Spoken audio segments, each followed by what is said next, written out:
Autre fait d'actualité, Kinshasa abrite les travaux de la 12e session de la Grande Commission mixte RDC-Afrique du Sud. Les activités ont débuté par la réunion des hauts fonctionnaires. Après, c'était le tour des experts des deux États. Dans son mot d'ouverture des travaux, le vice-premier ministre des Affaires étrangères de l'RDC a rappelé l'opportunité de cette réunion des conseils des ministres. La partie sud-africaine a indiqué quant à elle que les deux parties ont intérêt à renforcer leur coopération.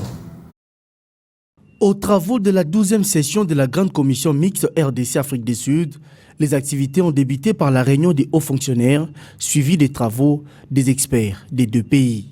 Dans son mot d'ouverture, Christophe Lutundula, vice-premier ministre des Affaires étrangères de la RDC, a vanté les relations de fraternité qui existent entre la RSA et la RDC. Il a rappelé la vision du chef de l'État congolais Félix Tshisekedi, celle de relever le Congo-Kinshasa.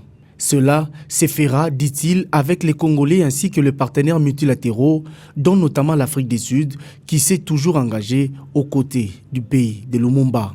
Christophe Lutundula a rappelé que l'Afrique du Sud a été présente aux côtés du Malawi, Tanzanie et tant d'autres pour faire face à l'agression dans l'est de l'RDC. Elle a également contribué aux troupes de la brigade d'intervention qui avait neutralisé la rébellion du M23. Il a souligné l'importance de ces assises qui visent l'évaluation de l'état d'avancement de la coopération entre les deux États. La ministre des Relations internationales sud-africaine a loué la coopération RDC-RSA tout en souhaitant que les différents projets soient mis en exécution. Elle a rappelé les uns et les autres à agir directement après signature d'un accord et de ne plus laisser le temps à la lassitude.